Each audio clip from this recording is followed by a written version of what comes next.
Hello, good morning. I arrived 84 in Berlin, and each of you who has been in Berlin already when we had the sector signs will know the layout of this sign.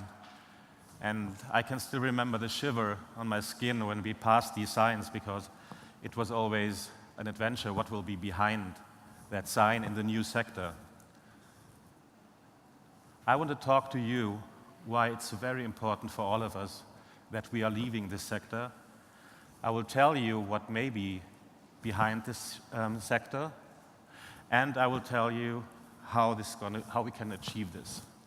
When in the 80s I arrived here in Berlin, I had a very intensive time working, studying physics and earning also the money to do this. During my time studying physics, I worked in a small group that worked on the climate model that led to the first climate conference in Rio in '89. In the same time, I had to work at night in a psychiatric hospital dealing with young people who are addicted to drugs. And from all these two parts of my life at this time, I learned two things. Number one, we have to find ways to avoid CO2 emissions.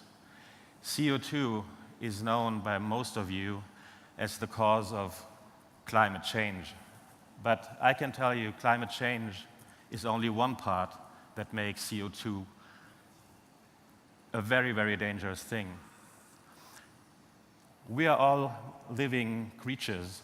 The nature is built from living creatures. Living creatures can adapt to changing environments. But underlying our biology, there is also a chemistry. And if we get problems in the underlying chemistry, which is creating the possibility for us to be alive, we will all be wiped out. And CO2 is not only causing climate change, it's also causing changes in the chemistry of the oceans, acidifications. With the CO2 emissions that we have in the moment, we are not 35 years away from the whole nutrition chains in the ocean to break down. And this is the end of all of us. So if we are talking about leaving the CO2 emitting sector of this world, it means let us all stay alive. Number two, this is telling us that it's not the question of resources if we talk about energy. It doesn't matter if we burn oil, gas, coal, whatever. They're all emitting CO2. It's not a question of resources.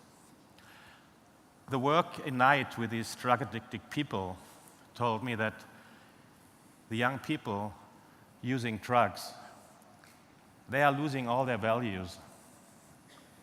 They are losing all their values, and they build a new life, an artificial life. They are stealing radios, they are selling their girlfriends, they are doing everything, and the only way to keep their quality of life up is using more of these drugs. So if you look on the combination of energy consumption and these drug-addicted people, in the moment we are living in a world where more than 70% of all the primary energy that we use is wasted, and everybody is claiming it's too expensive. We need more, we need more. The energy consumption is going up. In the last year, we had the biggest raise of CO2 emissions ever in the world. What I learned at this time is that it's not a technology thing. It's a thing that we have to readjust our relationship to energy, and we have to use energy to bring real quality to our lives and make it possible that also our children have the possibility to do that. So, in the 80s, we started to work on wind and solar energy. If you look at this picture, you are aware why at this time this was called alternative energy. That's okay. During the 90s, we installed with this team the first 1.2 kilowatt photovoltaic system, grid connected in Berlin, the first 10 kilowatt system, the first 100 kilowatt system, and in 2005, the first double-digit megawatt power plant system. Okay, that was pretty successful. When we did the IPO of Solon, the the company that I founded in 1996, in 1998, I was asked on the roadshow, Mr. Voigt, what do you think, how many megawatts of your photovoltaic panels will be installed in 2010 in Germany? At this time, the world market was 80 megawatt, the world market. And I said, I think more than 10 gigawatts. That was the time when most of the invest bankers left the room. And nevertheless, we have been successful in finding people trusting in that.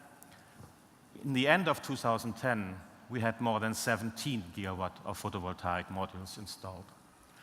Nevertheless, if we talk about the technology that you have seen on the paper just right, on the screen right now, we are still talking on Thomas Edison with his 4T model. And you don't want to end up with this model in a modern traffic, right? So we went back to work. We had better tools, more money than in the 80s. But we knew exactly what our job was, and this is to enable an energy economy which is based 100% on renewables and therefore CO2-free.